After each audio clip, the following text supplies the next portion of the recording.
Oh, okay. I did that for 4 years.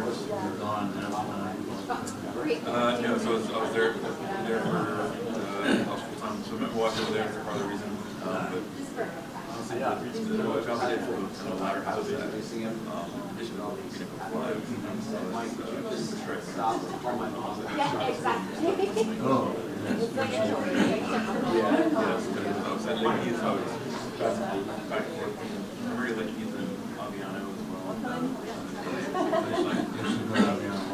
Okay, yeah. Nice. You bounce around the ends, you gotta be, bounce around all the different,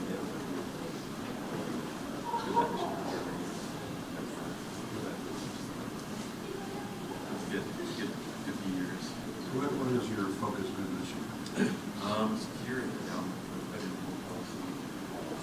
Just started getting into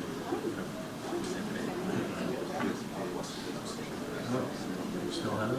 yeah. So don't do the part we did.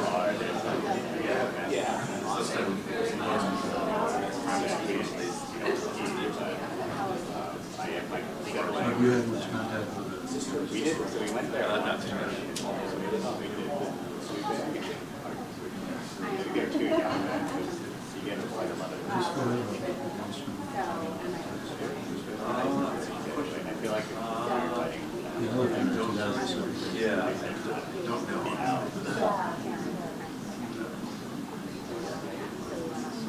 we've been doing that. Did you go anywhere?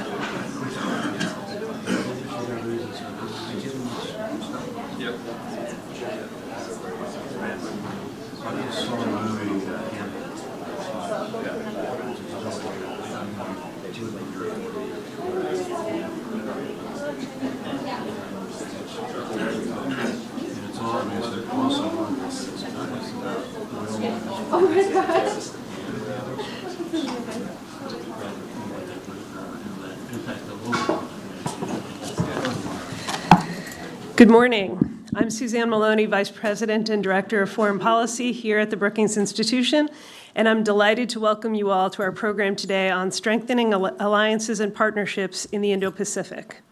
The Indo-Pacific remains central to global security and prosperity. In recent years, the United States has sought to strengthen its alliances and partnerships across the region, including those with South Korea, Japan, Australia, and beyond. However, U.S. allies today are navigating a rapidly evolving strategic landscape. Although Washington has secured new economic agreements and persuaded allies to boost their defense spending, questions linger about the future of U.S. commitments to the region. Meanwhile, conflicts in Ukraine and the Middle East, advancements in artificial intelligence, renewed economic nationalism, all have reinforced the need for adaptive and resilient cooperation among allies and partners.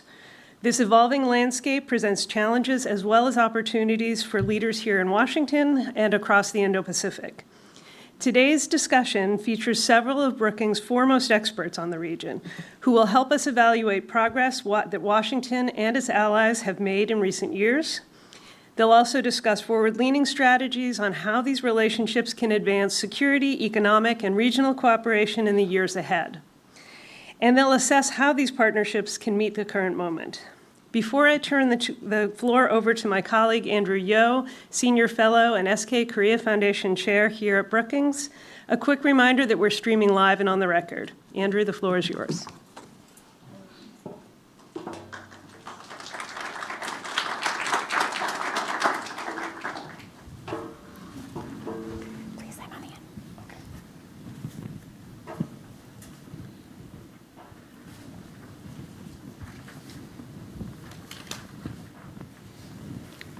Good morning. I'm Andrew Yo, Senior Fellow and the SK Korea Foundation Chair at the Center for Asia Policy Studies here at Brookings. And I wanted to welcome our audience members for braving the elements and coming out to our event in person, and also anyone tuning in virtually this morning.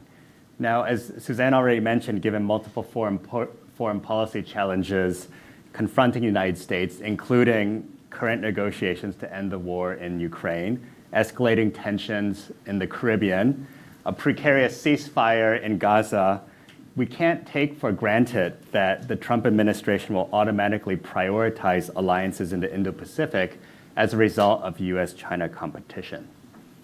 So I'm joined here by several of my distinguished colleagues at Brookings to talk about strengthening US alliances and partnerships in the Indo-Pacific and to help us better understand what's happening in the region. So let me briefly introduce our panelists before we get started, and I'll begin with, to my immediate left, we have Dr. Mireya Solis. She's the director of the Center for Asia Policy Studies and also senior fellow and the Philip Knight Chair in Japan Studies. She's the author of Japan's Quiet Leadership, Reshaping the Indo-Pacific, and she's working on a new book that examines issues on economic security in East Asia.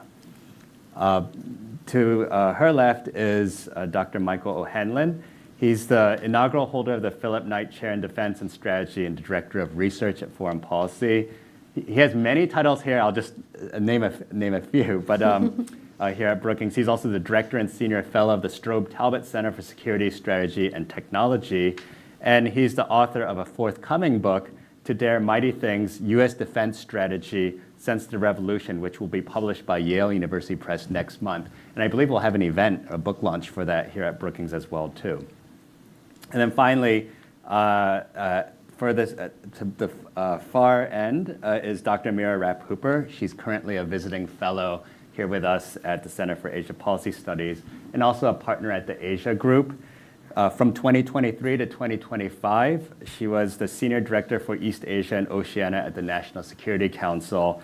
And prior to that, she served as the NSC Director for the Indo-Pacific Strategy, where she oversaw region-wide strategy, including many-lateral partnerships such as the Quad and the U.S., South Korea, Japan trilateral. And I remember we had her on stage before the Camp David meeting along with other guests.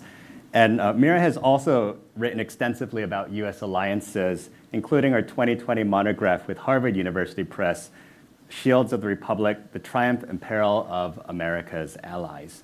And I want to apologize in advance because if you see, we have Mireya, Michael, and Mira, all names starting with M's. I may mix up your names as I do often with my own children who have same letters starting last names. So if I ask you a question that doesn't seem like it was meant for you, just give me a look, as my kids do. But try to say it quickly. It's like a tongue twister. But I wanted to begin and invite all of us to just. I did want to start on a more positive note, and we're nearing the 1-year mark now of the second Trump administration. All of us are acutely aware that President Trump's approach to U.S. allies and partners differs significantly from that of his predecessors. We will have plenty of time this morning to critique and debate what the administration is doing right or wrong. But again, I'd like to begin on a positive note and ask what aspects of U.S. alliances and partnerships in the Indo-Pacific do you think are going well, or at least moving in the right direction? And I thought I would begin with Mireya. Maybe you can talk a little bit about trade and economic relations, and then we'll go down the list. So Mireya? Thank you, Andrew, and welcome everybody. Wonderful to be here. When you ask me what's going well on the trade and economics front, I have to say I think that's one of the hardest questions to begin with, because we've had a roller coaster year. Without passing judgment, let me just lay the facts about what major developments have taken place over this year, and then try to build from there some positive trends. First, this spring on the so-called Liberation Day, President Trump decided to break away from trade commitments and increase tariffs unilaterally to very high levels. We also saw the United States and China rekindle their trade war, and in a matter of days escalate to tariffs that had become basically embargo-level tariffs, where trade would be very difficult to continue. And then quickly they sought to de-escalate, and we have a truce, of course, but we don't have yet a substantial deal that addresses the structural irritants. And then in the course of the year, we also have seen China flex its muscle, its control over rare earths and critical minerals. And a few weeks ago, it actually adopted a very comprehensive export control system that has extraterritorial reach. So this is where I'm coming from in trying to look for the bright spots. It's been quite a year with many, many clouds in the horizon. So if I were to look for what I think might be a positive set of developments, I would point to three main trends. One is that I think we should take comfort in the fact that in many quarters, it seems that countries have really learned the lessons of the 1930s, and they have decided to practice restraint, practice discipline, and have not launched into beggar thy neighbor policies and partake in trade and currency wars with the very negative effects that would bring forward. Second, I also think that we've seen our partners in the region try to make a lemonade out of lemons.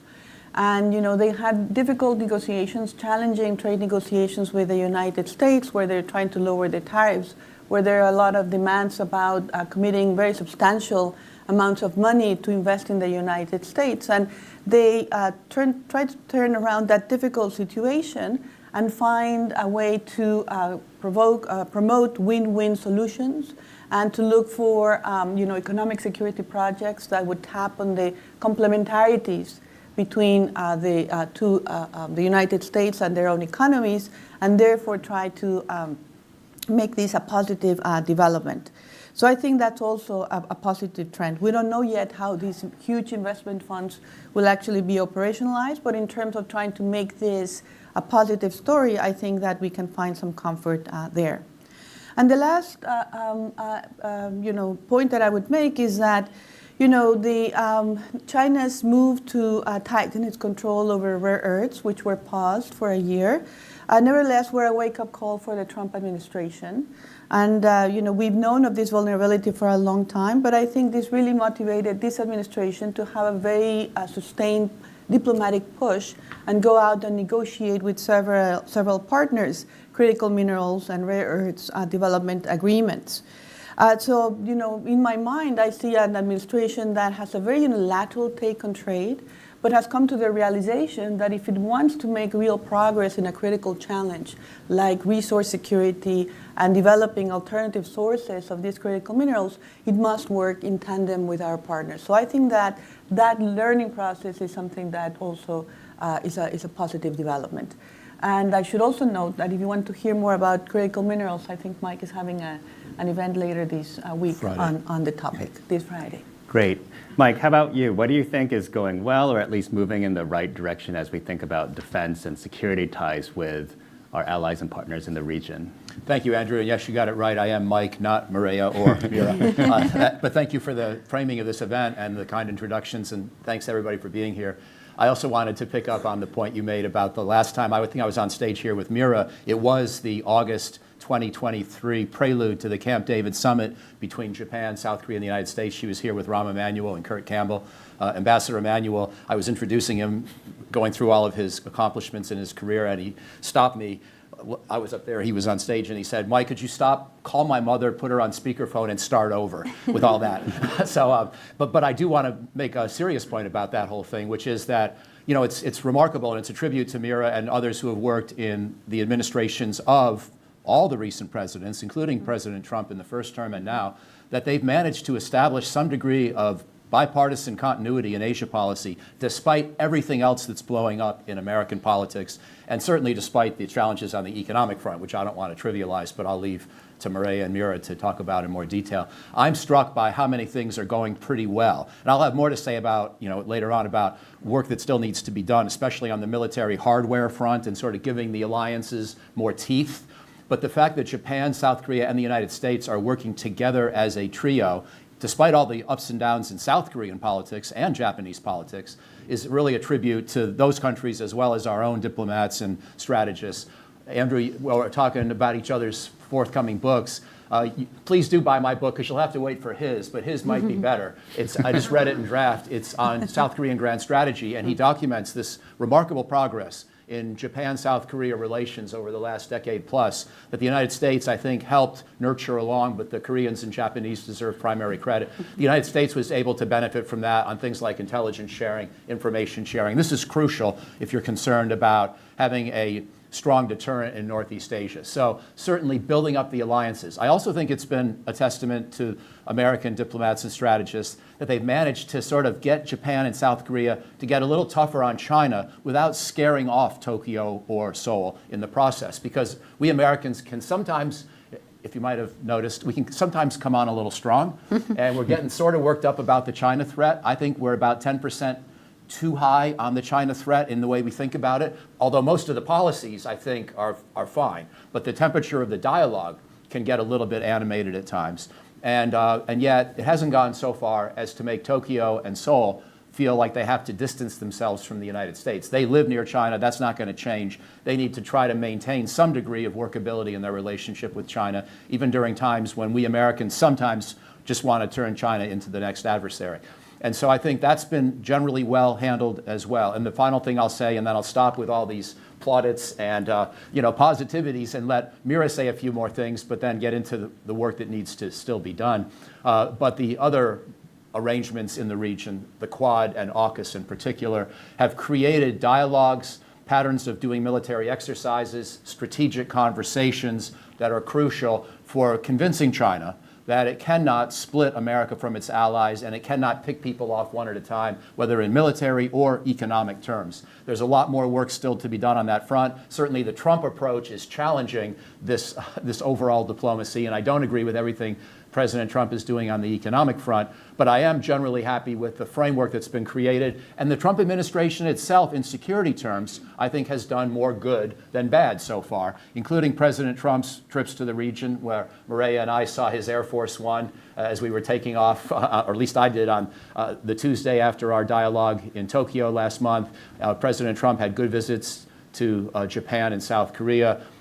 Secretary Hegseth, who I would be more critical of on other subjects, I think nonetheless has done a good job in his visits to the region, underscoring American commitment to the alliances. So on balance, I'm more positive than not in terms of how things are going in the region in security terms. All right, great. Thanks, Mike. And Mira, do you have anything to add from Mike? I was going to ask you about partnerships and coalitions, since I know that was a part of your portfolio when you're at the White House, but what is your perspective on how things are moving along at this moment? Yeah, absolutely. First of all, Andrew and colleagues, great to share the stage with you all. It's such a wonderful group of experts here, and wonderful to see you all. Thanks again for coming out in bad weather. I do think there are some, maybe additional points to add about minilateral coalitions, as well as a couple of important points to consider about how strategy actually matches the coalitions or doesn't, that we have on hand, and I'll tell you what I mean by that. First of all, when it comes to how we think about some of the minilateral groupings that have been built, as Mike said, on a bipartisan basis over the course of the last few administrations, for us in the Biden administration, the key ones were, of course, the leader-level Quad, the U.S. ROK Japan partnership, and AUKUS, although there were many others. There are a few positive stories to tell. First, they're all still here, and that was not a given. I can tell you a story about how any one or all three of these partnerships might not have made it through this year, and yet they are. In the case of AUKUS, there was a very purposeful review turned on by the Pentagon, which made many of us very nervous. A lot of reason to believe that AUKUS was being approached with skepticism, despite the fact that it delivers enormous benefits for the United States when it comes to deterrence in the Indo-Pacific and ties not one but two key treaty allies to our fundamental defense and national security issues within the first and second island chain. So really glad that concluded positively, and that President Trump and Prime Minister Albanese had a positive meeting, and that AUKUS has been greenlit for the foreseeable future. Second, the Quad. which of course has been significantly tested over the course of the year with U.S.-India relations taking a real dive. However, they are sort of creeping back from their low point a few months ago, and there have been glimmers of discussions of the fact that the Quad could meet sometime next year. I sincerely hope it will at the leader level, because there's a tremendous amount of work to be done that candidly we cannot do in the Indo-Pacific without India. So to my mind, kind of repurposing the Quad and using it as a forum, first and foremost, to reset U.S.-India relations and place them back in the strategic context of the rest of the region would be hugely valuable. Third, the U.S.-ROK-Japan partnership could never have been taken for granted over the course of this year, because we saw massive political change in both of those two capitals, which previously would have been the conditions that might have sent ROK-Japan relations spiraling once again. We had a period of enormous privilege when both President Yoon and Prime Minister Kishida were committed to working with one another and to raising their relationship to new heights. That was what made the Camp David summit possible. But we always knew that when leadership changed in either or both of those capitals, that partnership would be on slightly shakier ground, and a lot of work would have to be done to stabilize it. Nobody predicted that President Yoon would declare martial law, opening up a period of political chaos that ended with, of course, a change in party and change in leadership in the ROK. And likewise, having the Prime Minister change not once but twice in the year following Prime Minister Kishida's decision to step aside really could have put some perturbations into this partnership as well. But this one, likewise, is still here. An important point to be made about these partnerships is the fact that it not only matters that they exist, but they still have fundamental use cases. So the fact that the Biden administration used the Quad essentially to try to deliver public goods and to demonstrate to the Indo-Pacific that this partnership was there for them, that we had positive alternatives to the PRC that could benefit the people of South Asia, Southeast Asia, the Pacific Islands. That's not the only use case for the Quad. Over the course of those 4 years, the Quad partners became much more committed to working together on security-related topics, including hard defense topics. And all of that potential to harness security cooperation is there for the taking if the Trump administration wants it. And there is much the same to be said for some of these other partnerships. A third point I'll make about how much good remains is the fact that one of the most important things these partnerships have done is to engender closer cooperation, not just with the United States, but amongst the partners themselves. So the UK-Australia defense relationship has blossomed because of AUKUS. Japan and the ROK have truly, I believe, reset the floor under their relations at a new height, even though I do expect there will be road bumps in the future. And many partners are now cooperating in areas and with counterparts that never seemed possible even just a few years ago. So the so-called lattice work that we used to refer to in the Biden administration, I think may have a primary success of being that it has knitted together much more closely key players in the region who are also allies and partners of the United States. And that now is all the more important because the United States' role in the region has become more unpredictable. Maria has, of course, outlined the many ways in which trade and economic policy really threw the region for a loop this year, and I don't expect that to change. But I also think it's important that we identify another elephant in the room, which, if you will, which is the question of how the United States sees China and what its approach towards China is going to be going forward. Coming out of their meeting in South Korea, it certainly seems like President Trump and President Xi are on track to try to conclude a trade deal and have President Trump travel to Beijing this spring. The recent phone call that took place between those two leaders last week suggested that President Xi continues to seek with President Trump some sort of grand bargain, including over Taiwan. And I know we'll dig through this over the course of this conversation. But seeing these dynamics for our partners in the region, the question that is now top of mind is, what is the United States' approach to China? Does it see Beijing as a competitor? And what does that mean for all of our alliances and all of our interests if indeed Washington is shifting its perspective? So I don't want to overemphasize any one multilateral partnership, because at the end of the day, all of these partnerships exist to create collective capacity and to stabilize the balance of power in the Indo-Pacific. And if it's not clear where the United States stands vis-a-vis Beijing, the use case for any one of these partnerships gets much more challenging for our partners to navigate. I'll stop there for now. Thanks, Mayor. It's a really strong case for understanding how institutions actually matter in foreign policy. And I was just thinking back to August 2023 when we had you here, and we would have never guessed, maybe we knew that there was going to be a US election, but we didn't expect all three leaders to have changed within the last 2 years. And the fact that these institutions, the AUKUS or US, Japan, Korea trilateral cooperation is moving forward, I think, again, is a testament to institutions and how they can sometimes outlast even leadership change. I'm going to shift gears a bit and go back to the issues on trade. And so, Mireya, I want to ask you your perspective here, because we've really been on a roller coaster ride following President Trump's fluctuating trade demands towards allies and adversaries alike. And allies have quite literally been bracing themselves for what might come next. But with a few trade deals now concluded, so I was thinking of Malaysia and Cambodia, and then also several framework agreements that have forged ahead. So recently with Japan and South Korea, also Thailand and Vietnam, we've seen these investment trade deals. I was thinking if we can expect a bit more calm looking ahead next year, at least on the trade front. And of course, we know that there's an unpredictability to President Trump, so nothing is written in stone here. But I'm wondering if kind of the most tumultuous period has passed, and again, whether we might see a bit more calm next year when it comes to trade relations.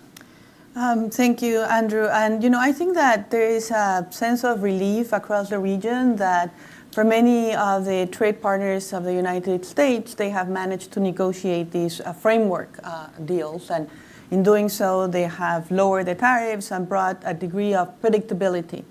But I would not use the adjective calm when I think about Trump's trade policy and what may be coming next. And I'll give you a sense of why I think that there's plenty of turbulence or choppy waters or whatever image you want to use ahead of us. One is, in the next few weeks, later this year or early next year, we're expecting the Supreme Court to rule on the legality of the Trump's reciprocal tariffs and the fentanyl tariffs. And what's at stake is the fact that the Trump administration, in a very unprecedented way, decided to use the International Emergency Economic Powers Act to justify these tariffs. And they have now been challenged, and this has gone to the Supreme Court.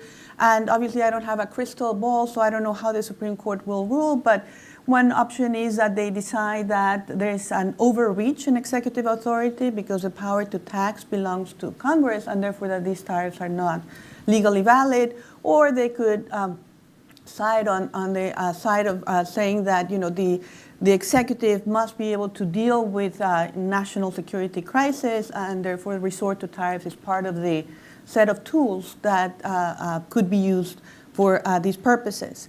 But regardless of where the Supreme Court lands, I think it's going to be very messy in the time thereafter. Why? First of all, if the court sides with the Trump administration and upholds the use of IEEPA tariffs, then we should brace ourselves for the president continuing to do what it has done, and that is to use tariffs very, very frequently and for all kinds of purposes. The president very openly says that these are the way in which he gets leverage in different types of negotiations, and he also has resorted to tariffs in new ways as a tool of sanctions. So if indeed IEEPA can be invoked to apply tariffs to solve international crises, then we should expect that the president will continue to do so. And we know that we don't have a calm year in world politics ahead of us. So I think that without outcome, there'll be more tariffs.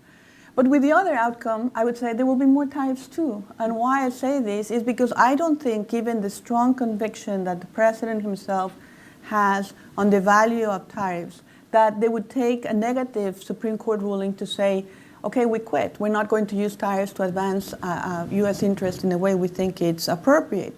I think what they will do is to rework and look for other legal authorities like Section 301, like the national security tariffs or Section 232, and a number of other legal authorities to try to find a way to reimpose tariffs to achieve the purposes that they want to achieve. It's going to be harder because the benefit of IEEPA is that it gives you sweeping powers to apply tariffs broadly. But nevertheless, if that is what happens and we see a reworking of how you go about reimposing the tariffs, again, we don't have certainty about which tariffs apply, and we don't have certainty about the timeline for this. There's another factor we should keep in mind about why I see more tariffs, and that is that the national security tariffs, the 232s, we already have seen this year a dramatic increase in the imposition of these tariffs to cover really critical sectors in the world economy like automobiles, steel, and so forth. Well, there's a big pipeline of 232s that are not going to be challenged yet by legally. The Supreme Court is not dealing with that, and they will cover, very important economic sectors like semiconductors, like pharmaceuticals, like robots and industrial machinery, like aircraft and engines, and more could be added. So, this is not going to be, I think, a calm, easy year ahead of us. And lastly, we should not forget that in the Trump-Xi meeting that Mira was referring to, what they agreed was a truce and was a suspension of the escalatory measures that they had undertaken that were the most damaging, right? So when it comes to the affiliates rule in the U.S. entity list, and when it comes to the Chinese extraterritorial export controls, they have been suspended for a year. But next year we're going to be having to deal. Well, what happens next? And it's not even certain that there will not be a downturn in between. So again, because we don't have a real deal, we have not really dealt with the structural irritants. We don't know if there will be a flare-up, and there can be the reimposition of these measures or others that again takes us into the path of retaliation and counter-retaliation. So I feel bad because, speaking about trade and economics, I'm always offering the most sobering assessments here, but I do believe that this is going to be a pretty busy year for all of us on these issue areas. Yeah, I mentioned how allies are bracing for themselves, but I feel like I got to brace for myself as I'm hearing you talk about tariffs for next year. But I know you and also Mira, actually all three of you were in Tokyo this fall. I was just curious, Mireya, and feel free to chime in as well, Mira, what you heard from our allies or what their reactions and responses were, especially after the APEC trip. But I'm curious if there's a broader strategy from Tokyo or now Prime Minister Takaichi. What I see is our allies of South Korea, Japan, Australia, they're reacting in many ways to the announcements that are coming out. And they have to, because things are changing month by month at times. But is there a broader strategy in place when it comes to the US-Japan economic relationship? Is there a path forward that you see between Tokyo and Washington? I mean, there was a meeting between Trump and Takaichi.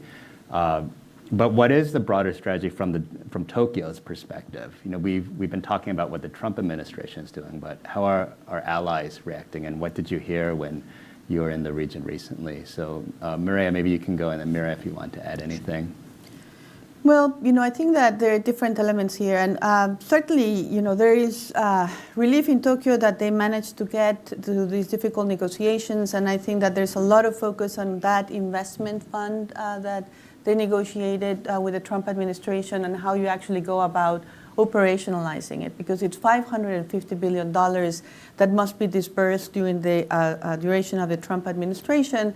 And what they've tried to do, similar to what the differences with the way in which the package with South Korea has been structured, but nevertheless, they have to apply some safeguards so that commercially viable projects that also benefit Japan, can be implemented. But we must understand that these investment funds, even though it's about creating a positive dynamic, operate under the shadow of a tariff snapback. And that is that if Tokyo, or for that matter Seoul, decide not to fund a project, that the tariff could be reapplied. So I think that, you asked for proactive strategy. Well, a lot of it has actually been damage control and steering, I think, difficult, challenging negotiations. But there is a broader, I think, strategy now beginning to be articulated. And as Mira also mentioned, Japan has seen a lot of political change during this year, and it's been difficult, therefore, to articulate more forcefully, perhaps, what's going to be the strategy forward.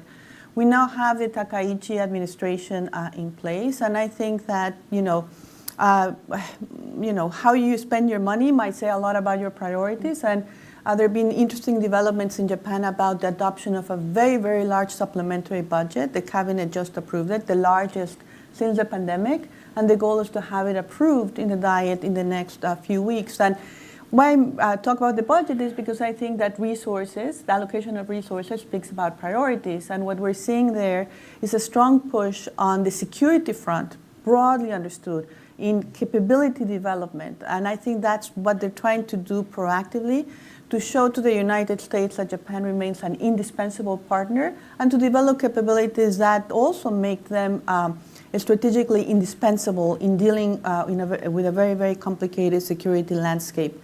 So one thing they've done is to accelerate the timeline for the accomplishment of that 2% of GDP in defense expenditures. And they're also thinking about what capabilities they need to develop, again, to deal with the security challenges. But what I think is very interesting is that Takaichi has this idea that strong state role in the economy is going to be critical for Japan in the next era. And she has this phrase about crisis management, economic projects. And the administration has identified 17 priority sectors, quantum, robotics, semiconductors, and so forth, where there's going to be a huge injection of money with the idea that Japan could rise in the technological frontier. Now, this is a big bet, and I think that, capability building is central to what Takaichi is doing. I think that the role of the state is how she thinks about it, and the tool of choice is fiscal spending. But we should not forget that she operates still with a very margin politically, in the sense that just through some recent maneuverings, her coalition now has reached that majority in the Diet to pass the budget, but it's razor thin. And they brought in 3 legislators in the last few days, and that's how they achieved that. But she operates with an untested and weaker coalition with the Nippon Ishin, and whether she can convince the public that she's going to provide for Japan's security, but also address the cost of living, remains, I think, the domestic challenge. So, again, alliance management, capability development, and continue to build the networks that have been the hallmark of Japanese diplomacy, I think, are the tenets of this proactive approach for the times ahead. Great, thanks. Mira, is there anything that you want to add there? Or have you heard anything or heard similar things from your travels to the region? I think Maria laid it out beautifully. I'll just add a couple of quick framing points, and that is mostly to say that, number one, Takaichi definitely has a strategy. She handled that first meeting with President Trump beautifully, having officially come into office not a week before. He arrived and needing to pay her first visit to ASEAN before he even landed in Tokyo, right? From what I was told, she was studying for weeks and sort of crafted a multi-pronged approach that number one, and first and foremost, focused on establishing a personal relationship with President Trump, which largely ran through her connections to Prime Minister Abe and really stoking those and cloaking herself in the mantle of Prime Minister Abe. Number two, focused on good faith, fulsome implementation of the trade deal and the investment vehicle, which remains very complicated, as Maria noted, but really flooding the zone with potential projects that could demonstrate that that investment vehicle was going to become real. And then number three, demonstrating to President Trump that Japan intended to really step up on defense and national security by reaching 2% of GDP on defense spending early, and then potentially setting a much higher target later next year when she announces a new national security strategy and new national defense strategy. What I would argue she is doing, however, and this is really just my characterization, is in some ways using the pressure that Washington and the Trump administration are putting on Japan to productive ends to expedite objectives and strategies that she needed to accomplish anyway. First among those, as Maria said, is injecting more dynamism into the Japanese economy, but doing so in a way that can demonstrate clear partnership with the United States. And second is much bigger investments in defense and national security. These are genuinely held beliefs by her, not anything that she's having her arm twisted over, but sometimes, particularly in a very complicated coalition environment, and in a country that is a little bit more circumspect when it comes to things like big boosts in spending, it can actually be helpful to have an ally who's placing pressure on you and an alliance that's widely supported throughout the country. So what I see happening in these first few weeks of the Takeuchi administration is actually quite a deft transference of Washington's pressure into a national mandate that she will now have to bring to bear over the course of the next year plus if she is to keep up her very high levels of support that she currently enjoys. Despite that fact, however, I do want to note that to Maria's excellent set of points about the fact that next year will also be quite tumultuous on the trade front, and I totally agree about the potential tumult inserted by the SCOTUS decision on IEEPA. It's worth noting that for all that their first visit together went incredibly smoothly, and for all that Takeuchi enjoys incredibly high levels of support in Japan right now, the PRC nonetheless picked this moment to begin applying significant pressure to Takeuchi after she made a set of comments in the Diet related to Taiwan. Now, it seems that the PRC may wish to moderate the extent of its coercion of Japan and not take it to such high levels that the Trump administration would become more directly involved. A lot of the measures that were taken immediately following her comments involved typical levers that the PRC often pulls, things like students, tourism, seafood, reopening the seafood issue. But this is an important example of noting that for all of her best laid plans, and what I do think is an incredibly strategic approach to the Trump administration and to what she wishes to accomplish in Japan, the Chinese nonetheless perceived that this was an optimal time to try to drive a wedge between the United States and arguably its closest ally in the Indo-Pacific, specifically on the issue of Taiwan, which is all to say that even for an ally with the best laid plans, tumult is, I think, wise to expect. I mean, it was very interesting, though, the previous point about how Takeuchi is using the alliance or pressure from the United States to actually achieve some of her own goals, like boosting defense spending or pumping more money into the economy. It's similar with South Korea as well, too. I think for the Lee Jae-myung government, they also want to boost defense spending as well, but you can make it a win-win by saying, oh, we'll increase to 3.5%. But something that the progressives have often done is boost defense spending, or something like transfer of wartime operational control. For the Lee government, they'll say, this is us taking on more responsibility in our region. I know Mike has certain thoughts about that, so we'll get to that a little bit later. But Mike, I did want to turn to you now to talk a little bit about security, the security relationship within the region. And I know that President Trump frequently criticizes or has criticized allies for free riding, but when we actually look at when we look at action and not just rhetoric, I think this administration still sees alliances as important. Far from abandoning its partners, we see Trump seems fairly eager to work with friends and allies in the Indo-Pacific, even if it means pressing them to contribute more to regional defense. So I know you've said overall on the defense security side, there's been perhaps more continuity than change, and things are moving in the right direction. But if I could just add one question into that mix, is the United States taking the right steps to ensure credible deterrence against China? Because a lot of, initially what we thought was that the Trump administration wants to prioritize the Indo-Pacific because of competition with China. We can follow up late. I have another question later that probes into that strategy.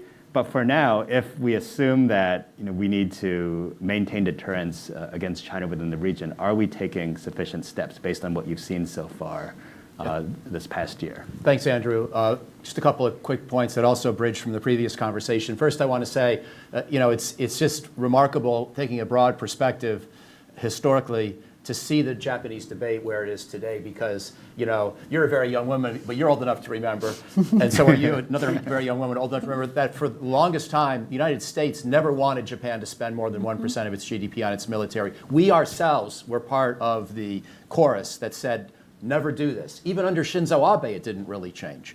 And yet now, Japan is at close to 1.5%, headed for 2%. And things changed fast after being frozen in a paradigm that we articulated throughout my entire career until about 5 years ago. And so it just goes to show things can change in the world and in international politics, and sometimes I think in a good way, because I don't see Japan becoming somehow aggressive or militaristic. Of course, that was the worry, that Japan was somehow latently militaristic, and even though they looked nice on the surface in the 1950s, 60s, 70s, 80s, the same thing that had brought on the problems of the 1930s and 40s was still latently in the Japanese character. I think we've gotten over that, at least Americans and maybe even Koreans, although I think it's a little more complicated debate in Korea.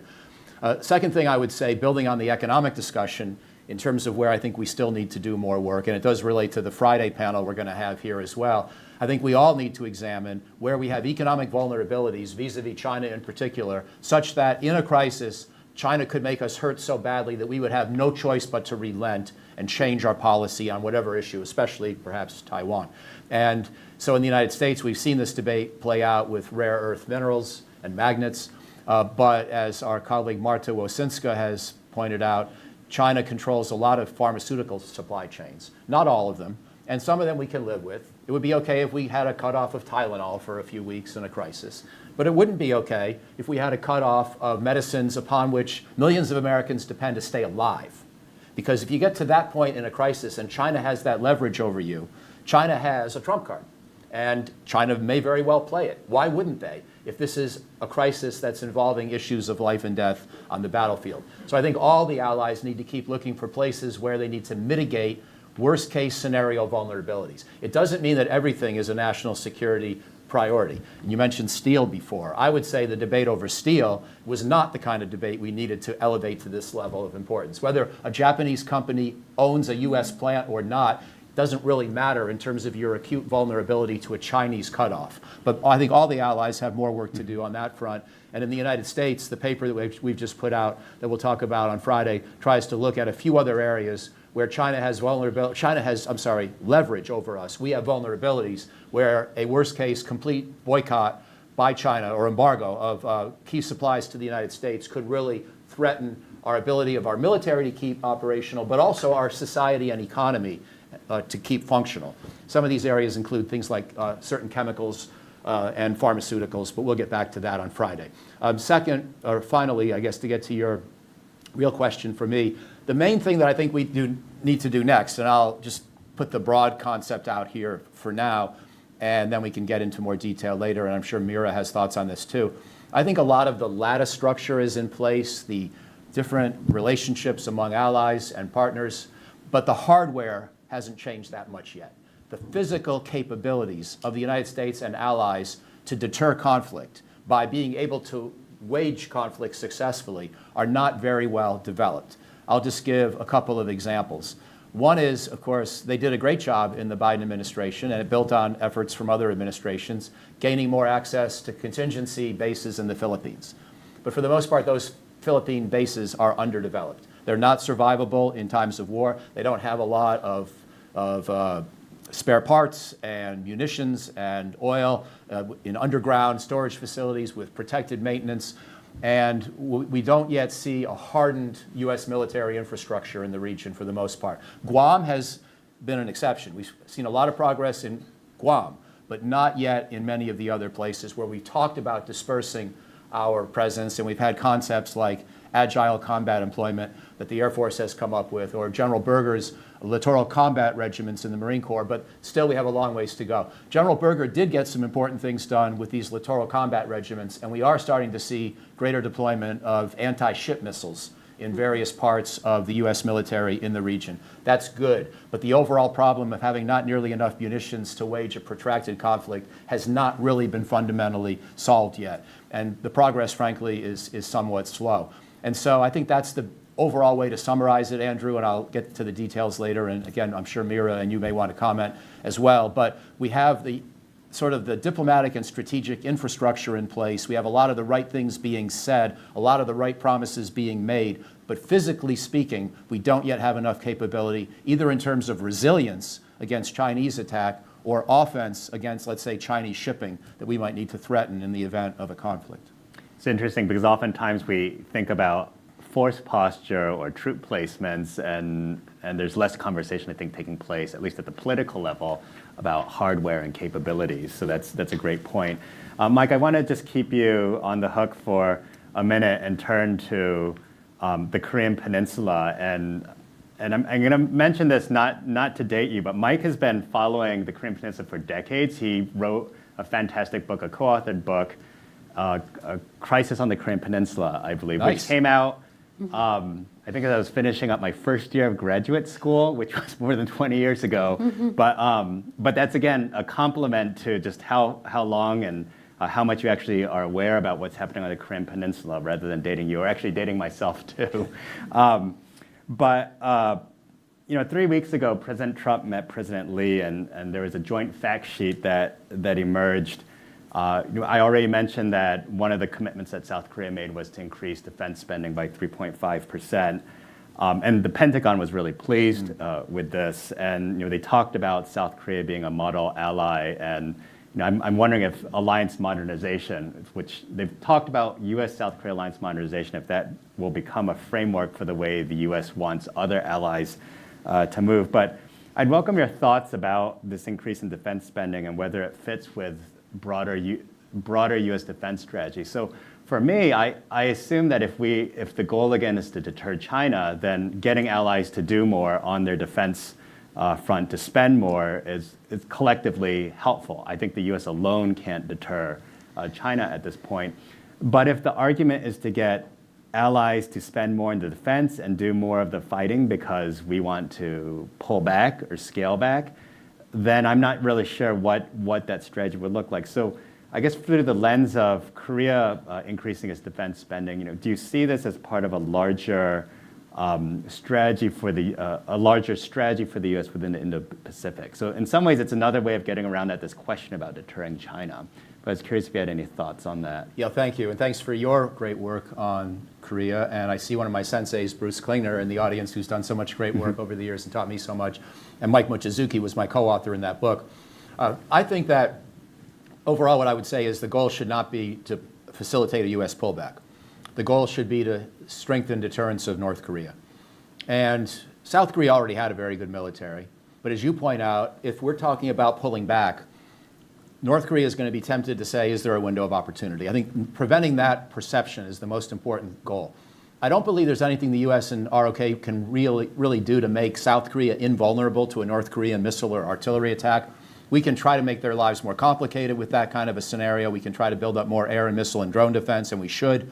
So that's where I put some additional resources. But we shouldn't get the delusion that if we ever got to this point, we would then be in a position where we could wage war successfully or immediately and completely protect Seoul in the event of a crisis.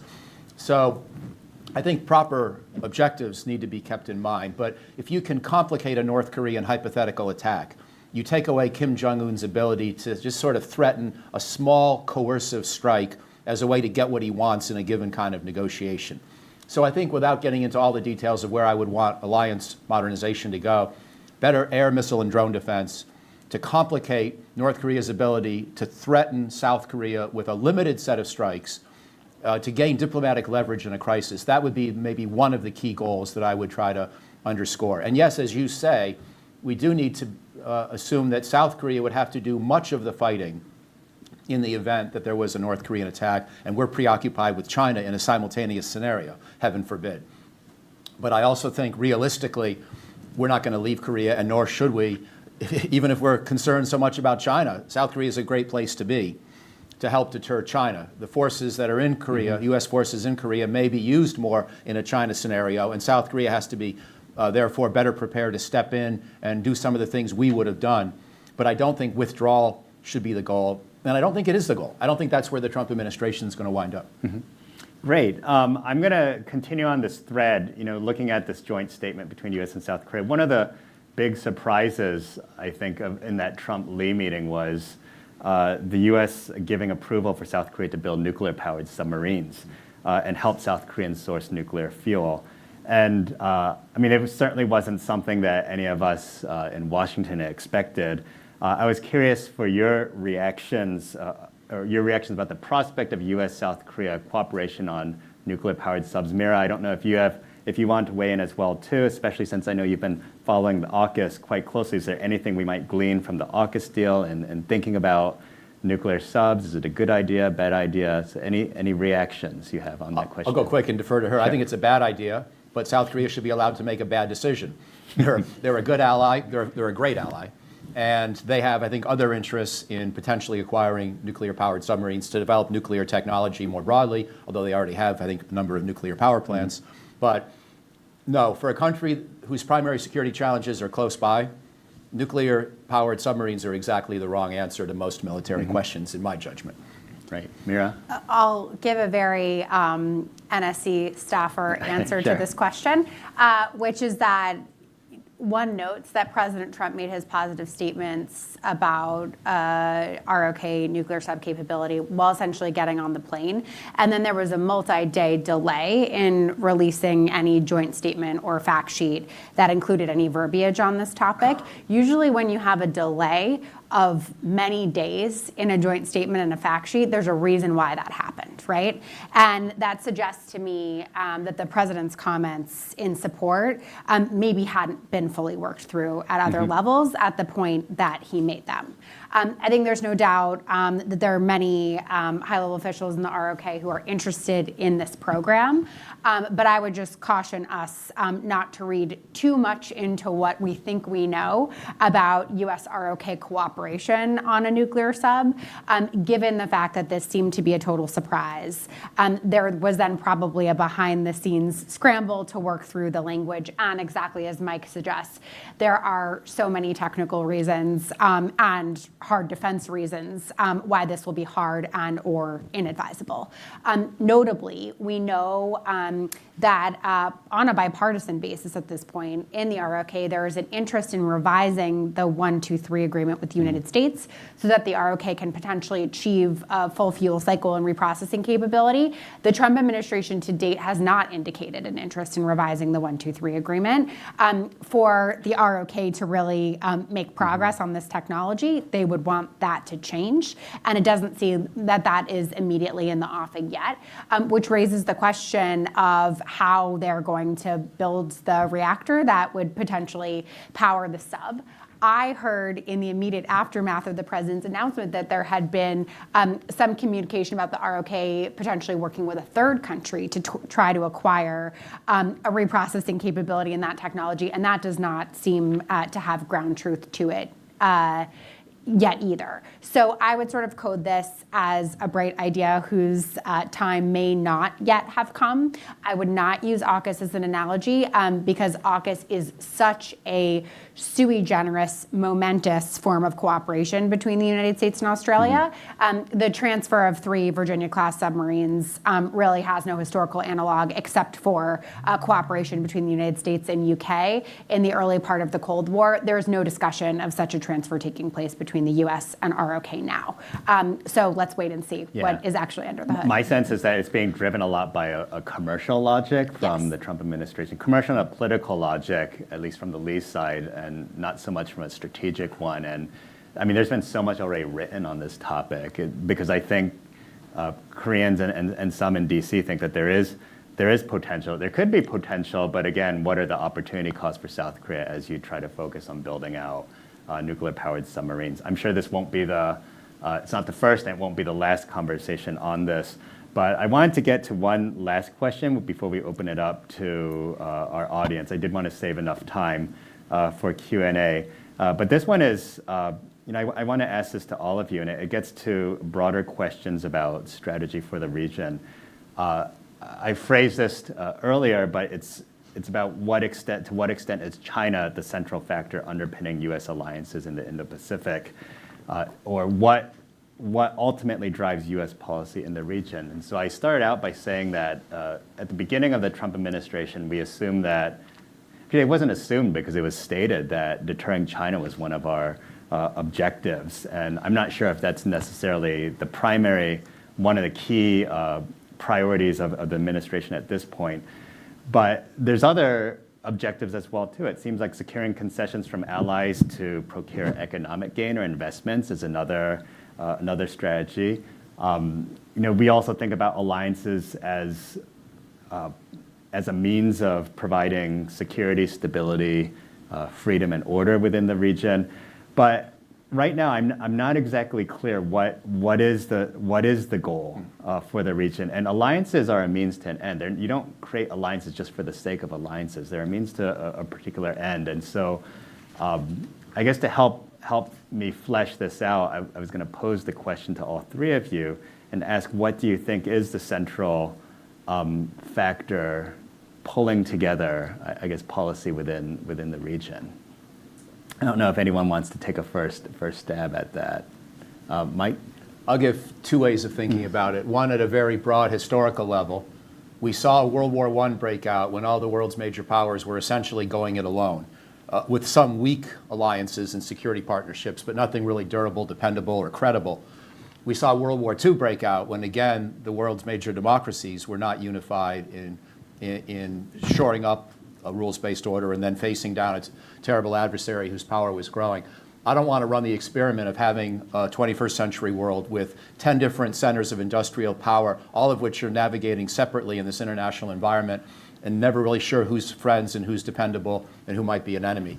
So I think the lessons of the world wars are that a strong central block of nations that the United States undergirds, that are democratic primarily, but certainly all governed in a responsible way, so including a Singapore, for example. When this kind of a group does security planning together, I think history and international relations theory should tell us that's a more stable world. But the more practical answer that I would give for the current environment, the current moment, is borrowing from our good friend Mike Green, who's of course now still down in Australia, but has had a lot of experience in this field and worked in the George W. Bush administration. And he wrote an article a couple of years ago talking about how America's regional allies don't really want to win the competition with China, quote unquote. They want to steer China back into a form of behavior that's more conducive to stable long-term international relations in the South China Sea, in the East China Sea, certainly towards Taiwan. And I think that should be the goal, that we should be trying to use our alliance system to make sure that China doesn't deviate further from behaving in a way that is constructive and that it ultimately comes back to being supportive of a rules-based order rather than trying to challenge it in key places where that could lead to conflict. And so my goal is not to defeat China working with U.S. allies. It is to deter and sort of to steer China in a more constructive direction, to restore that stability that I think we had in great power relations, let's say more in the 1990s.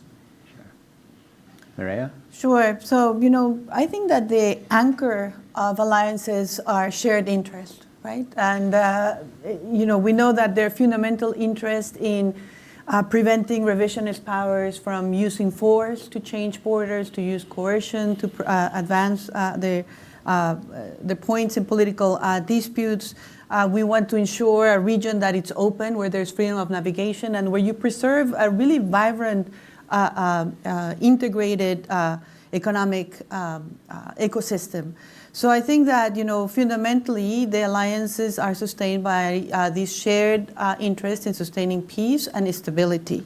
And I do also believe, of course, that the U.S. alliances precede the rise of China, but they've had to adapt to a changed environment because of power shift. But I want to emphasize that they're not just confronting one single threat. There are plenty of risks and dangers that I think keep our friends in Asia awake, and they have to do with North Korea's growing military capabilities, the growing ties between Russia and North Korea, the supposed friendship with no limits between China and Russia. And the alliances have to be nimble and sturdy and flexible to be able to deal with all these challenges and to understand that there's not going to be identical policies vis-a-vis China or vis-a-vis these regional troublesome regional actors. So there has to be that flexibility built into the alliances. Now, when it comes to how our allies and the United States is thinking about China, I think what is clear is what allies don't want, and that is that either a G2 framing that sort of, thinks of just the U.S. and China deciding outcomes for the region is certainly far from anything that our partners in the region want to see happen. And the other element is that they do not want the United States to advance a zero-sum competition theory of the case with China. Again, they would like to see some restraint and not to go all out in thinking that there is no possibility for coexisting cooperation in the region. Having said that, I think what is very present in the region today, and I think Mira alluded to this in earlier comments, is confusion as to what the U.S. is thinking about the strategic approach to China and how it prioritizes Asia vis-a-vis the Western Hemisphere, other regions in the world. And one element that has not been brought to the discussion, but I think is important when we think about confusion about U.S. approach to China policy, has to do with technology competition. And again, the stakes here could not be higher, but we've seen in the course of this very turbulent year that the lines have now been crossed between trade negotiations and restrictions over the most sensitive technologies. And the Biden administration had a theory of the case that, you have, and a clear message. And I had some qualms and disagreements with the overall approach, but nevertheless, the theory of the case was that you have to operate with a small yard, high fence, and that controls over sensitive technology that are there for genuine national security reasons should not be subject to negotiation. With the Trump administration, we hear a very different take, and we hear that what's important is to make sure that China remains dependent on the U.S. technology stack, and therefore selling more to China is the way to make sure that Americans are ahead. I actually think that that train has already left, and that China is not going to become dependent on the United States for the most sensitive technology, and will continue to advance its indigenization efforts. But nevertheless, it seems that now there's flip-flops on decisions about whether to make specific chips available to China or not, or this entrepreneurial, label it something, approach of the Trump administration asking American technology companies to give a payback to the administration if they sell certain chips to China. That, I think, dilutes the rationale for why the United States is asking allies to restrict their own supply of sensitive technologies and makes it harder to have a coordinated approach. So yes, alliances have to be fit for purpose. They have to evolve according to the security challenge. And you have to accept that there's going to be different perspectives. But the fact that the United States seems to reinvent how it's going to approach China every 4 years or 8 years, depending on what happened in the last election, is a huge drawback to how we try to maintain this all-important asset for the United States in the region. Yeah, Mira. Yeah, no, it's a terrific question, Andrew, and I think really gets to the heart of the matter of the moment we're in. To sort of bridge both Mike and Maria's great comments, I see and in my own work have identified alliances as having kind of dual purposes. First, of deterring and defending against common threats, right? And most of the American alliance system was formed for very discrete national security reasons in the immediate post-war period. But then once that kind of security architecture is established for the sake of pursuing common objectives, right? The security umbrella is essentially an apparatus under which all of those common objectives can be pursued. And if you look at political science data on this topic, it shows pretty clearly that within about 5 years of forming a mutual defense treaty with the United States every relevant country involved begins to enjoy privileged access to American markets, a much stronger economic relationship, a much stronger sort of political diplomatic relationship on the global stage. So there are all of these kind of global benefits that follow that security arrangement.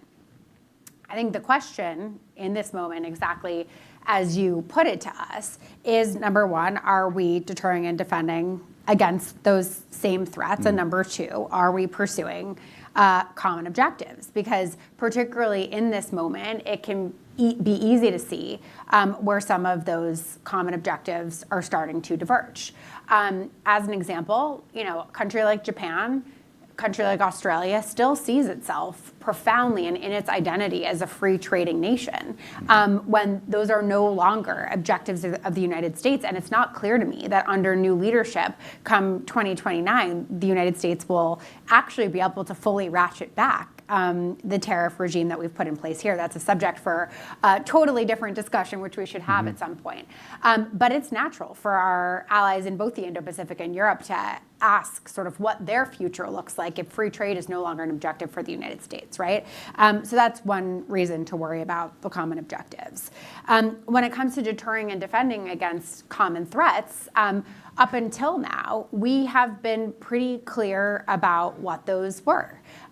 In the Indo-Pacific strategy of the Biden administration, we spoke kind of in affirmative terms, and I think this accords with Mike's argument, about our objective in the Indo-Pacific being to maintain a free and open region. And this is, of course, terminology that's borrowed from the Japanese and specifically from Shinzo Abe. But what that implies— It was also used by the first Trump administration, correct. too. Free and open Indo-Pacific. Absolutely. But what it implies is a region that is undominated by China, right? And secondarily, we're also very clear that North Korea poses a significant threat to the region. And I would now argue that North Korea is now inextricable from Russia from a defense perspective. So when you think about what you're deterring and defending against in the Indo-Pacific, it should be all three of those countries at the very least. The trouble is, in this moment, that it is unclear whether the President of the United States believes that all three of those adversaries warrant deterrence and defense. And indeed, in many instances, has indicated that he would pursue a relationship of amity with all three of them, despite the fact that it's very clear that not only do most of our treaty allies, all of our treaty allies, still see those countries as profound threats, it's also clear that much of the US government still sees those three adversaries as profound threats. So what I think we face in this moment is a very complicated dynamic that is not going to be clarified for our allies anytime soon. And that is a world, exactly as Mike has put it, where many of our defense relationships may stay on track, right? We may not see radical changes in our force posture. We may see, the U.S. military, the Department of Defense, continuing to pursue goals that are very recognizable to us. But nonetheless, managing a growing expectations and a confidence gap with our allies who hear from the highest levels questions about whether Russia, China, North Korea are indeed adversaries. And that is going to be a very challenging and I think unprecedented set of dynamics to manage over the next 3 years. But I often hear our treaty allies throughout the region say that once the United States makes clear its own strategy for the Indo-Pacific, that'll make things easier for us because then we'll know how to move around you and how to supplement what you're doing. My best advice to those allies would be don't wait. That coherent singular strategy that implies a sort of unified linear direction may not be coming. And the challenge ahead of you is to continue to work with us to produce defense and deterrence and common objectives wherever you can, even if this yawning gap within the US government remains. Quick advertisement. Sure. Since we're talking about books, her book, Japan's Quiet Leadership, and her book, Shields of the Republic, get to a lot of these issues you've just heard them talk about. So if you're looking for your Christmas shopping, you don't have to wait for Andrew and me. That's 2026. These two have really good stuff on the market. Mike, I said you wear many hats, multiple director positions. You should be director of marketing as well. Totally, that was great. Maybe. Yeah, very I just wanted to add, though, Mira, that I also often hear that, if just a Trump administration comes up with a national defense strategy, we'd have more clarity. But I think it goes beyond just any document or strategy, I think there's an internal debate even within the United States about what our priorities should be. How do we look at other countries, great powers like China? How do we think about Russia or North Korea? There's these conversations that are taking place, and I think it's going to be unsettling for moving forward. And I know you've written about what global order may look like in a post-Trump period in foreign affairs with Rebecca Lisner. So these questions it's going to be quite challenging, I think, for allies to just wait for the U.S. to come up with its strategy for the Indo-Pacific or for a national defense strategy. And I think they should, in some ways, forge ahead and think about what their priorities are. And hopefully the United States, it's together with the United States, but that's not a forlorn conclusion. We ended on a positive note. We're kind of shifting to our Q&A now, leaving on a more pessimistic tone. But I did want to open the floor up now for Q&A.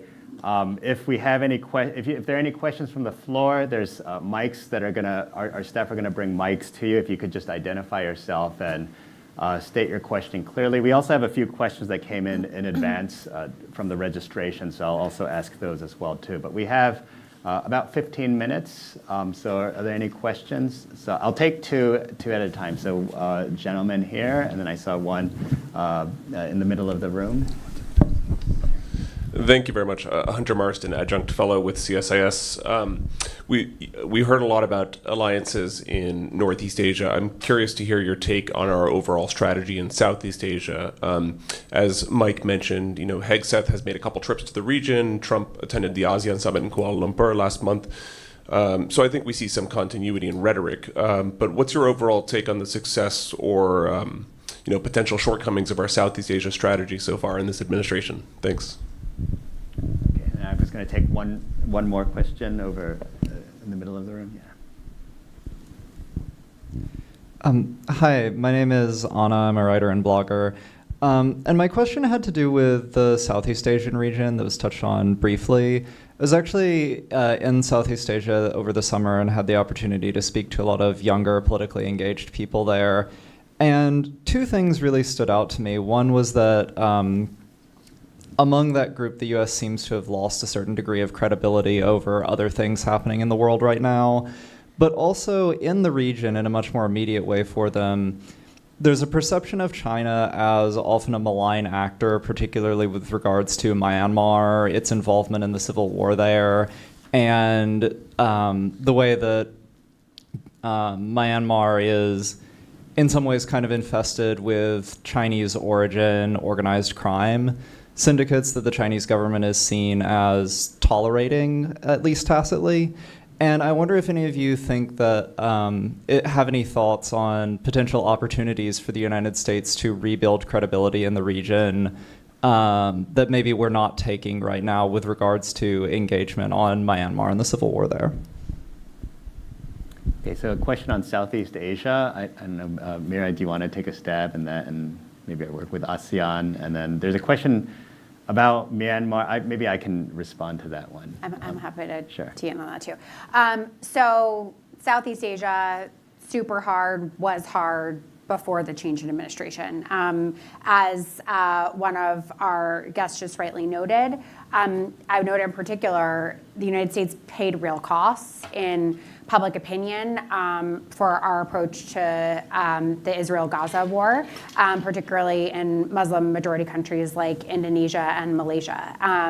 That was really just a challenging time for some of those relationships.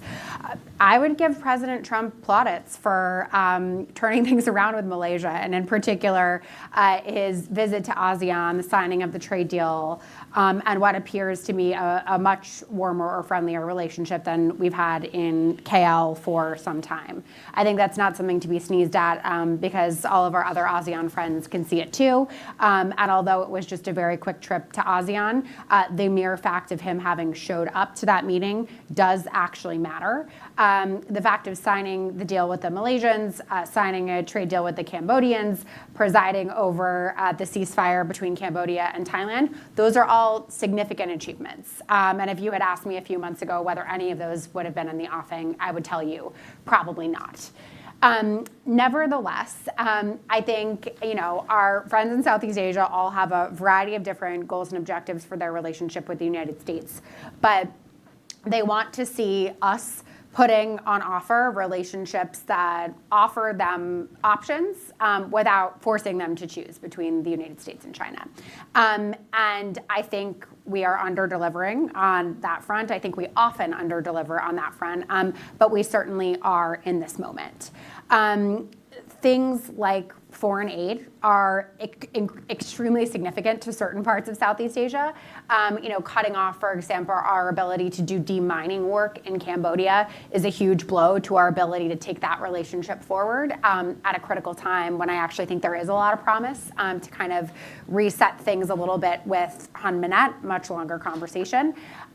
Likewise, I think the tariff policy, and in particular some of the headline numbers in countries like Cambodia and Vietnam were so staggering as to really blow open for a country like Vietnam the idea that the US and Vietnam had a shared perspective on the region and a basis for a partnership based on mutual respect. Our friends in Vietnam are still kind of trying to trudge through the future of those trade negotiations after having the goalposts kind of moved on them over the course of the summer.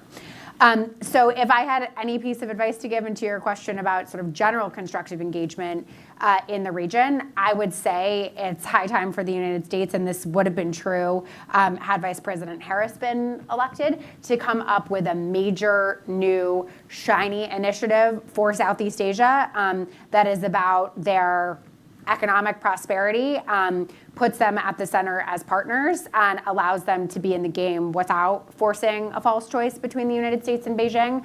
I see a lot of promise in initiatives related to supply chains and critical and emerging technologies. We have a number of partners in Southeast Asia, Vietnam, Malaysia, Indonesia, that are interested in having some piece of the semiconductor supply chain game. So something like that could be a really constructive way if we are doing anything besides simply reshoring semiconductor supply chains to engage with Southeast Asia in a way that gives them agency and delivers for their people. On the question of Myanmar, this is an incredibly challenging problem. Andrew's going to weigh in on this too. This was one that was on my desk every day when I was senior director, and there were not a whole lot of good answers.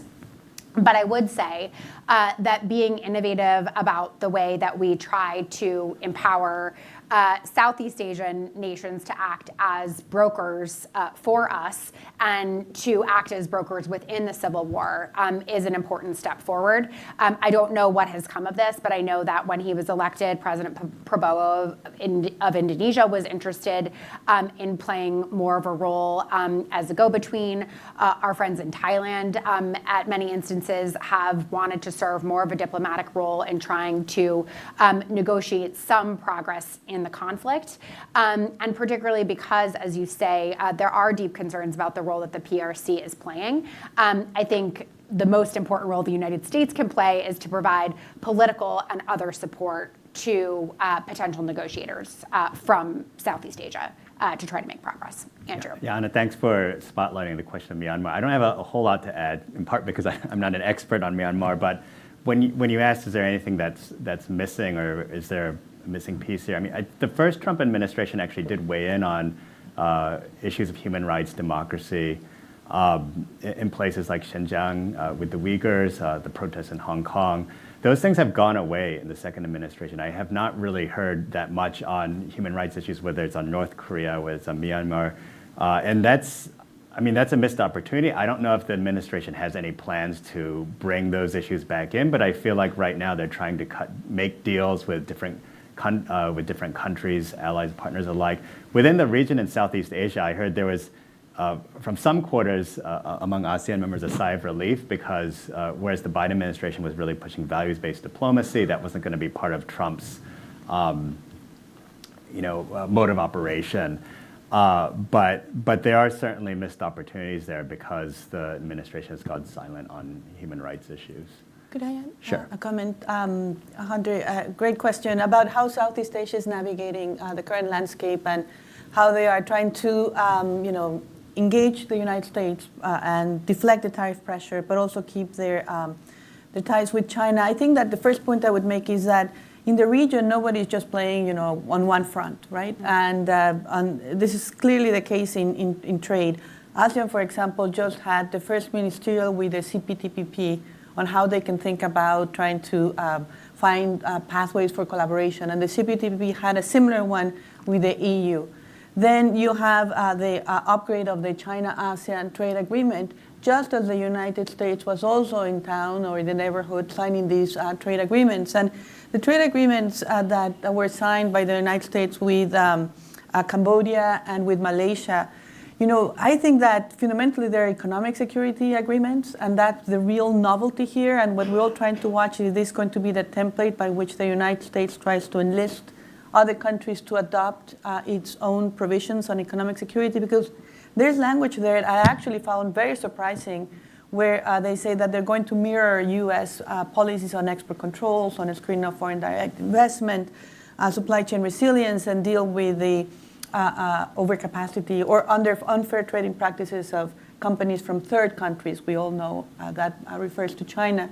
I know that these are not binding agreements. These are framework agreements.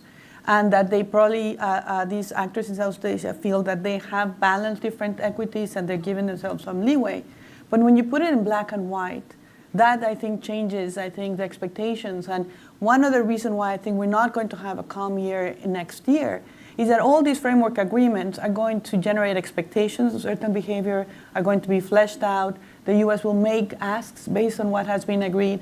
And I think that's going to be an important dynamic to watch in Southeast Asia and the region more broadly. Okay, maybe a couple more questions, and I'll ask one question that was received in advance. So there's two on this side of the room. Hi, Piper Campbell, American University.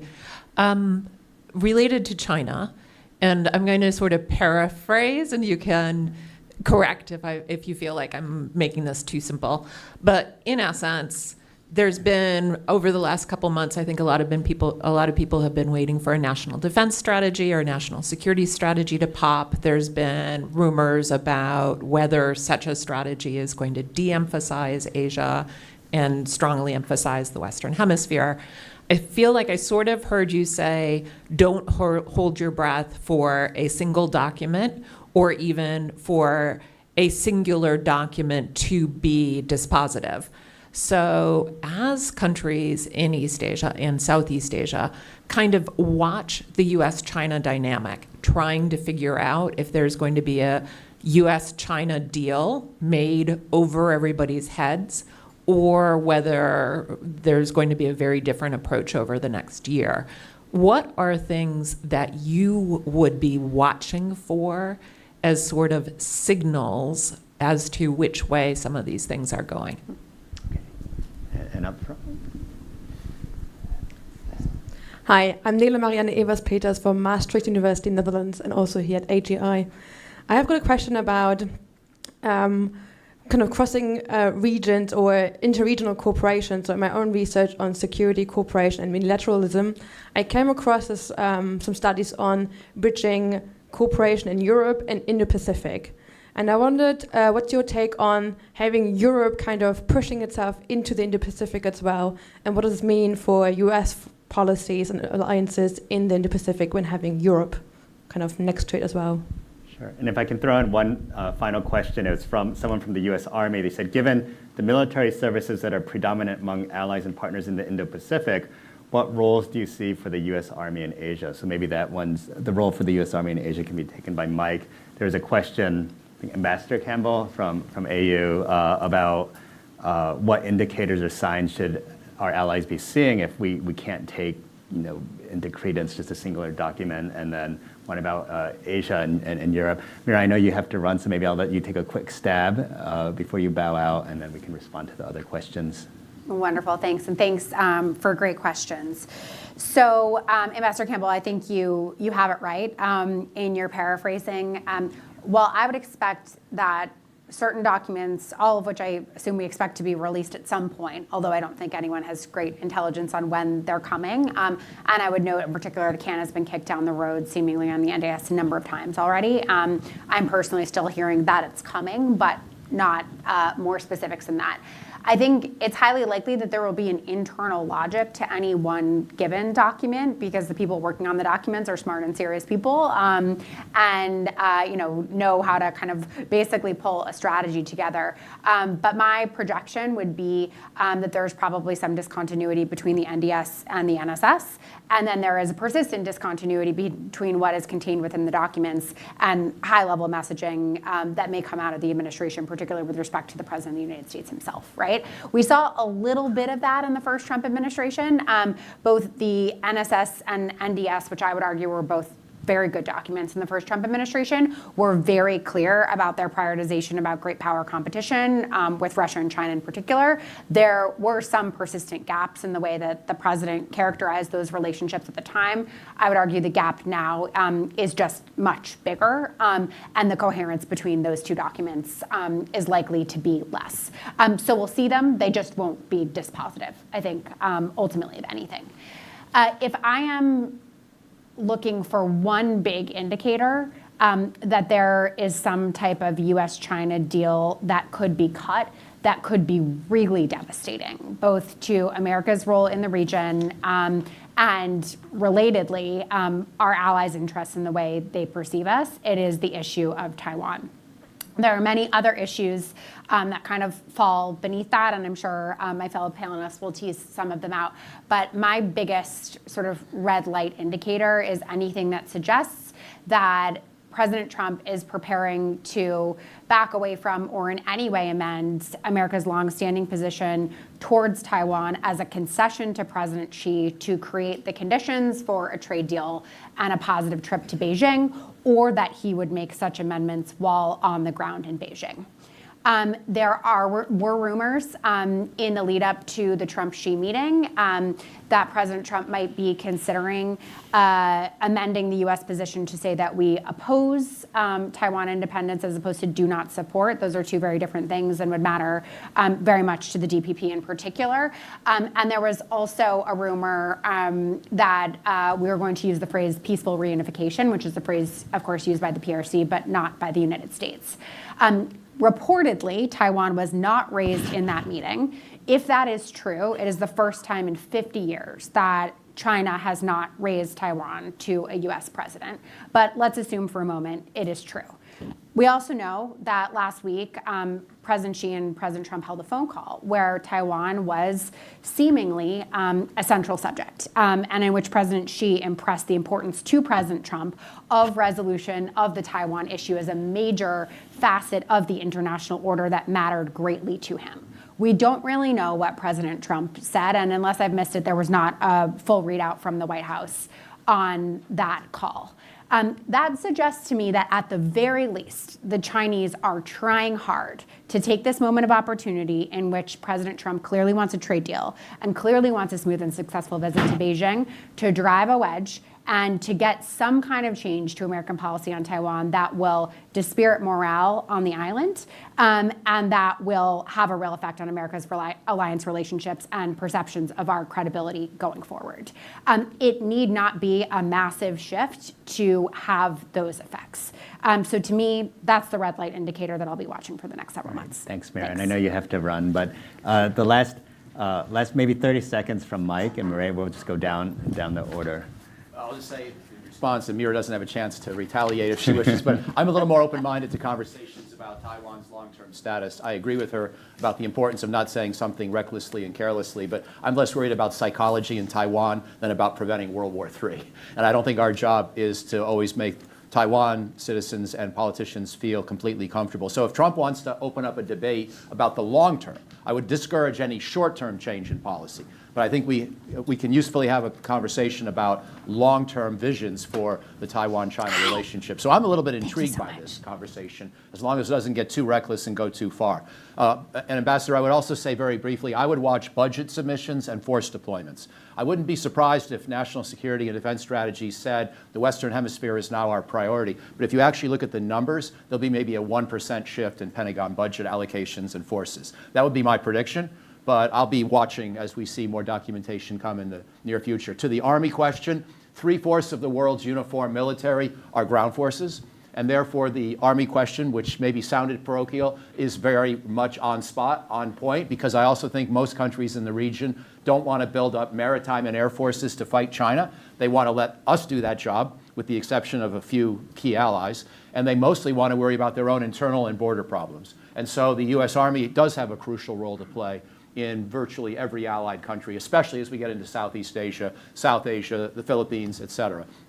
And then finally, on the role of Europe, I think Europe's most important role, getting back to this economic resilience question, is not to be in a position where it can be blackmailed into staying out of some kind of an effort. Let's imagine a crisis over Taiwan. It's not all-out war yet, but there's some limited use of force, and it's sort of a Chinese blockade or a quarantine.